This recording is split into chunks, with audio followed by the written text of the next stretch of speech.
Bonjour à tous, j'espère que vous allez bien et bienvenue dans une nouvelle vidéo. Cette fois, on va discuter l'histologie de la peau. Et pour ceci, j'ai divisé le sujet en trois vidéos.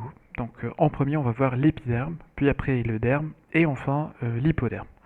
Donc pour commencer, il faut savoir que l'épiderme, c'est la couche la plus superficielle qu'on trouve au niveau de la peau. C'est la couche qui est en contact direct avec le milieu extérieur. Elle est caractérisée par une certaine teinte ou couleur qui est secondaire au dépôt de mélanine en intraépidermique. Et son épaisseur, elle est variable. En fait, ça dépend du type de la peau, parce que sur le plan histologique, on divise la peau en deux types. Il y a la peau fine, qu'on appelle aussi la peau de type B, qu'on trouve partout au niveau du corps, et il y a la peau épaisse qu'on trouve au niveau des pommes des mains et des plantes des pieds, qu'on appelle aussi la peau de type A. Alors la peau, elle a un minimum d'épaisseur au niveau de la paupière et elle atteint un maximum d'épaisseur au niveau des pommes et les plantes. Donc je vais commencer par vous montrer certaines lames virtuelles. Donc on va commencer par un premier prélèvement. Donc comme on voit ici, donc c'est un prélèvement qui a été pris, euh, qu'on a fait passer par l'étape technique, qu'on a coloré en utilisant la coloration au trichrome vert. Je peux le savoir parce que je vois ici la partie qui est colorée en vert, qui est le derme, qui a pris le colorant vert par le vert de lumière. Et ce qui va nous intéresser pour cette vidéo, ça va être l'épiderme, ça veut dire la partie la plus superficielle, parce que ici, l'espace blanc, ça représente le milieu extérieur. L'épiderme, comme on le voit ici, donc ça présente en fait des prolongements, ce qu'on voit ici, donc c'est ce qu'on appelle les crêtes épidermiques qui vont s'enfoncer au niveau du derme, et ceci va en fait assurer un attachement qui est solide au niveau du derme et donc éviter un décollement de l'épiderme lors des frictions. Donc agrandissons maintenant pour voir un peu les différents types de cellules. Déjà, comme on le sait, l'épiderme c'est un épithélium parce qu'il est fait de cellules qui sont jointives entre elles. Et puis c'est un épithélium qui est stratifié, ça veut dire qu'il est composé de plusieurs couches de cellules. Donc ces différentes couches de cellules, on les catégorise en quatre couches distinctes. Donc on a la première couche qui est là, donc la couche la plus profonde qu'on va appeler la couche basale. Puis après on a une couche qu'on appelle la couche épineuse. On va voir pourquoi on l'a appelée épineuse. Puis on a une couche granuleuse qui est un peu foncée à ce niveau. Et là aussi il y a une raison pourquoi on l'a appelée granuleuse, on le verra tout de suite. Et puis on a une couche qui est la plus externe, c'est ce qu'on appelle la couche cornée. Et si on remarque bien, on va noter l'absence d'éléments nucléaires. Ça veut dire qu'on n'a pas de noyau à ce niveau, au niveau de cette couche cornée, parce qu'effectivement c'est une couche qui est faite de cellules épidermiques, qu'on appelle d'ailleurs les kératinocytes, qui sont morts. D'accord, donc on agrandit un peu pour voir ce qui se passe ici. Donc on voit que la première couche elle est faite d'une seule assise de cellules un peu cubiques avec un rapport nucléocytoplasmique qui est élevé parce que le noyau occupe la majeure partie de la cellule. Donc et les cellules elles sont disposées de façon palissadique un peu, ça veut dire une à côté de l'autre. Donc ça représente la couche basale. Donc puis après on a la couche épineuse ici. Alors pourquoi on l'a appelée la couche épineuse? Parce que chacune des cellules qu'on voit ici, qui sont des kératinocytes, ils émettent des prolongements qui sont tellement fins que ça rappelle l'aspect d'épines. Donc ces épines, ils vont chevaucher entre eux, et puis entre chaque deux épines jointives, on aura l'union entre les deux qui va être assurée par des desmosomes, qui sont des moyens d'union intercellulaire. Donc à ce grossissement, c'est un peu difficile, mais on peut distinguer parfois des formes un peu allongées. Par exemple, entre ces deux cellules, celle-là et celle-là, entre ces deux cellules, celle-là et celle-là, on voit ici de petites épines qui sont interchangées entre les deux cellules. Donc c'est pour cette raison, en fait, on l'a appelé une couche épineuse. Alors déjà le grossissement ça ne permet pas de bien visualiser ces épines à ce niveau, mais aussi c'est parce qu'on a un espace entre les cellules qui est pas très important. Donc c'est pour ça on ne peut pas mieux observer ces épines, ces processus épineux au niveau de cette couche. Donc tout ça, ça représente la couche épineuse. Et puis la troisième couche qui vient, c'est une couche dans laquelle on a de façon marquée la présence de granules au niveau cytoplasmique. Donc c'est ce qu'on voit ici. Donc on voit par exemple, il y a une cellule avec une forme caractéristique polygonale, et le noyau, il est là, et puis le cytoplasme, il est occupé par ces granules qui sont foncées, qu'on appelle les granules de kératohyaline. Donc c'est ça la caractéristique de cette couche granuleuse. Après cette couche granuleuse, on aura la disparition en fait du noyau, parce que le noyau entre-temps au cours de la maturation, parce que si je reviens au fait le grossissement, en fait il est important de mentionner que la maturation des kératinocytes, elle se fait depuis la couche basale, parce que c'est en fait la seule couche qui est capable, ou bien qui est dotée d'une capacité mitotique. Donc les cellules vont se diviser au niveau de cette couche et vont donner naissance à toutes les cellules qui vont venir par la suite. Et puis au cours de la maturation, on va noter certaines modifications. On va noter que le cytoplasme, en allant vers cette direction, il augmente de taille. Donc si on compare par exemple la taille du cytoplasme ici, il est minime, alors que là, c'est un cytoplasme qui est abondant. En même temps, un deuxième changement qui va survenir au niveau du noyau, c'est qu'il devient pycnotique, ça veut dire qu'il diminue de taille, il devient très condensé, très hyperchromatique, ça veut dire très foncé, et de petite taille, comme on voit ici. Donc c'est des noyaux qu'on appelle pycnotiques. Puis après, ils vont disparaître, comme on le voit ici au niveau de la couche cornée, qui est une couche de cellules qui est morte. Donc tout ça, c'est la couche cornée. Donc cette couche cornée et cette couche granuleuse, elles sont particulièrement proéminentes, épaisses au niveau de cet exemple, parce que là, il s'agit d'une peau qui est palmaire, ça veut dire d'une peau de type A. Donc voilà, donc c'était les principaux éléments qu'on pourrait observer au niveau des, au niveau de l'épiderme. Et si vous avez remarqué, donc depuis tout le temps, on était en train de parler de kératinocytes, alors qu'il faut savoir que c'est pas le seul élément cellulaire qu'on va trouver au niveau de l'épiderme. Donc il y a d'autres types cellulaires. Alors le type, ou bien l'autre type qu'on pourra observer, plus précisément au niveau de la couche basale, ce qu'on voit ici, c'est les mélanocytes. Et en fait, c'est les cellules qui sont la source de la pigmentation. Donc comment on peut les repérer? Il faut savoir que même si on sait que les mélanocytes sont responsables de la pigmentation, on ne va pas les repérer par la recherche de pigments. Parce que le plus souvent, les mélanocytes ne présentent pas de pigments en intracytoplasmique. Alors ça, c'est un exemple de mélanocyte. Alors, c'est quoi les critères? Alors déjà, la localisation, il est présent au niveau de la couche basale. Et puis, il y a cette rétraction caractéristique qui me permet de savoir que ça, c'est un mélanocyte. Alors, ce qui se passe, c'est qu'on a une cellule, un mélanocyte, avec un noyau ovale, ici, hyperchromatique, tout en mentionnant que le noyau, il peut être de forme arrondie. Et puis, toute la cellule, elle se rétracte vers un côté, comme on voit ici. Donc, elle est plaquée contre le côté droit, puis elle laisse l'espace vide, ici, qui paraît en blanc, qui paraît en clair. Donc si je cherche, je vais trouver d'autres cellules avec le même aspect, donc voilà une autre, donc avec un noyau qui est hyperchromatique et qui est un peu décalé, et elle laisse la place à une vacuole claire ici. Donc voilà. Donc si je cherche un peu, je vais trouver d'autres cellules avec le même aspect. Par exemple celle-là, avec le noyau qui est hyperchromatique, qui est un peu allongé. Donc voilà une autre cellule, là aussi, donc avec un noyau qui est allongé hyperchromatique, et puis il y a cette vacuole. Donc on voit déjà que le noyau, par exemple ici, c'est différent des noyaux des cellules avoisinantes qui sont en fait des kératinocytes. Les kératinocytes, ils ont souvent ce nucléole qui est présent, et ils ont un aspect qui est parfois vésiculaire. Alors ça veut dire qu'on a un aspect plutôt clair au niveau du noyau. C'est l'inverse de ce qu'on observe au niveau de mélanocytes à ce niveau. Alors j'aimerais, avant de finir avec cette lame, vous montrer que, alors j'ai parlé de l'agencement entre l'épiderme au niveau du derme, au niveau de cette...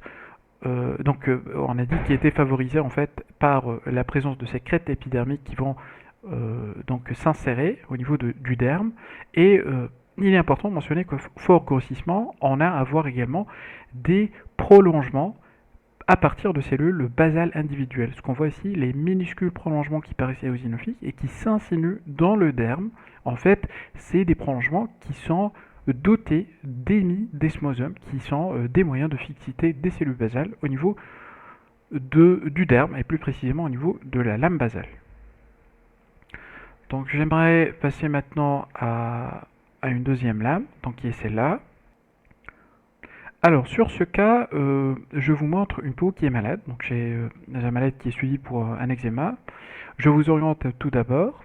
Alors ça, c'est le côté extérieur. Et puis on a ici la couche qui est en violet, c'est l'épiderme qui est ancré au niveau de cette partie qui est riche en structures éosinophiles, qui sont des fibres de collagène. Alors on note déjà que le collagène n'a pas pris le vert comme on a vu, parce qu'on a utilisé une coloration différente. Alors ici on a utilisé la coloration HE. Donc ça c'est l'épiderme et ça c'est le derme.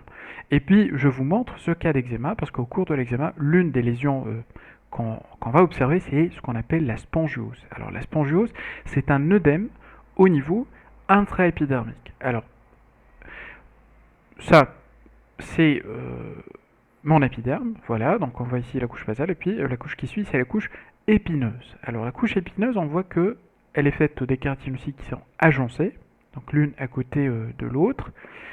Et puis entre eux, on voit un espace blanc qu'on n'a pas vu sur la lame précédente, parce que ici c'est pathologique, c'est pas normal d'avoir cet espace blanc entre les kératinocytes. Et je vous montre cet aspect en fait, parce que lorsqu'on a de l'œdème entre les cellules, ça marque les processus épineux qu'on va observer entre les cellules. Donc on voit très bien, plus que ce qu'on a vu au niveau de la lame précédente. Donc, tous ces prélèvements fins ici, c'est des prolongements épineux qui vont assurer en fait l'attachement entre les cellules kératinocytaires. Donc tout ça, ce qu'on voit ici. Donc c'est un élément à voir essentiellement ou bien plus facilement lorsqu'on a un cas de spongiose comme ce cas, et c'est la raison pour laquelle on a appelé cette couche une couche épineuse. Alors j'aimerais passer maintenant en parlant des mélanocytes à cette lame. Alors ça, c'est un tissu cutané, comme on le voit. Donc ça, c'est le côté extérieur. Et puis on voit cette couche ici qui paraît en violet, c'est l'épiderme. Et puis ça, c'est le derme. Alors ça, c'est une glande qu'on appelle la glande sébacée qu'on va voir plus tard. Alors, donc voilà. Donc j'aimerais agrandir un peu sur cette région. Donc on voit déjà que l'épaisseur elle est différente par rapport à la première lame, parce que ça, c'est une peau qui est fine, qu'on va appeler de type B. Et je vous montre cette lame pour essayer de rechercher des mélanocytes. Alors si vous voyez ici, donc on a une couche de cellules basales, donc c'est la couche basale, puis la couche qui va venir par la suite, ça va être la couche épineuse, et puis on voit une couche qui est fine de cellules dotées d'un noyau qui est en position centrale avec un cytoplasme qui est riche en granules qui sont foncés. C'est pourquoi on a un aspect qui est basophile foncé au niveau ici, je veux dire, comme je vous le montre. C'est la couche granuleuse. Et puis enfin, on a une couche cornée de cellules là où on ne voit pas de noyau. Ça veut dire une couche de cellules qui sont mortes. Donc c'est tout ça. Donc couche cornée, la couche granuleuse, la couche épineuse et puis la couche basale. Et puis en se baladant au niveau de la couche basale, rappel, c'est le siège où on va trouver des mélanocytes, je tombe sur des cellules comme ça. Alors des cellules dont le noyau est différent de celui d'un kératinocyte qui est là, c'est un noyau qui est hyperchromatique, alors ça veut dire plus foncé, et il est ovale dans sa forme. Puis à côté de ce cytoplasme, j'ai à voir un petit cytoplasme qui paraît ici en éosinophile, et puis on a la fente de rétraction avec l'espace clair tout autour, ça veut dire autour de la cellule en entier.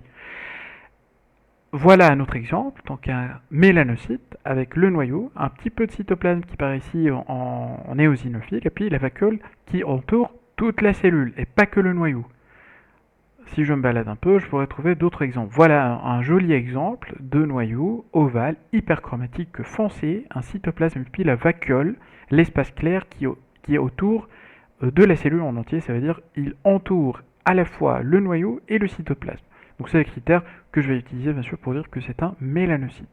Alors, cette histoire d'espace clair, il est important de la connaître parce que parfois, elle peut être proéminente même au niveau des kératinocytes, comme ce qu'on est en train d'observer à ce niveau ou bien à ce niveau. Alors la différence c'est quoi? C'est que dans les kératinocytes, la vacuole claire, elle entoure que le noyau. Alors on a le noyau, la vacuole claire, puis le cytoplasme. À l'inverse de ce qu'on a vu pour le mélanocyte, lui, il présente le noyau, d'abord le cytoplasme, puis la vacuole claire. Et comme je disais, sur ce prélèvement, on le voit d'ailleurs, on n'a pas de pigment au niveau du mélanocyte. Le pigment, on le trouve au niveau du cytoplasme des cellules basales. Et là, on voit un truc qui est intéressant, c'est que les grains de mélanine, ils vont se disposer au niveau de ce côté du noyau, en fait, pour protéger le matériel nucléaire. Et pourquoi de ce côté? Parce que c'est de là qu'on aura la provenance des lumières UV. Donc c'est pourquoi elles sont localisées surtout au niveau de ces parties apicales. Donc c'est ce qu'on voit ici. Donc c'est des grains de mélanine. Alors, si je me balade un peu de l'autre côté maintenant, donc je vois ici mélanocyte, je me balade, et puis là, je vois deux choses qui ont changé. Alors déjà, je ne vois plus de mélanocytes, je ne vois plus de cellules qui sont rétractées, qui sont cette facule claire autour, et je ne vois plus de pigmentation de la couche basale. Donc on ne voit pas de pigmentation comme ce qu'on a vu sur l'autre côté de la biopsie. Et là, c'était un cas en fait de vitiligo qui est un désordre en fait de pigmentation de la peau. Donc toujours dans ces cas, il est préférable d'avoir une biopsie qui rassemble les deux parties, peau saine d'un côté et peau malade de l'autre côté, pour essayer de comparer un peu entre les deux aspects. Alors, chez ce malade, et sur ce même prélèvement, on avait réalisé une étude immunohistochimique. Ça veut dire qu'on a cherché l'expression en fait d'un marqueur qui est important. C'est un marqueur qui est exprimé par la mélanocyte, alors qu'on appelle le mélan A. Alors, et pour confirmer l'absence de ces mélanocytes au niveau de ce côté, on a utilisé ce marqueur et on voit bien qu'on a des cellules qui sont marquées en marron. Ça veut dire qu'on a des mélanocytes au niveau du côté droit de la biopsie et pas de cellules du côté gauche de la biopsie. Ça confirme le diagnostic. Et je vous montre cette lame, puisque c'est une vidéo sur l'histologie, c'est juste pour vous montrer l'aspect des mélanocytes lorsqu'on utilise un marquage par le mélan A. Alors, toutes les cellules qui sont marquées, c'est des mélanocytes. On voit qu'ils sont localisés au niveau de la lame basale, au niveau de la couche basale.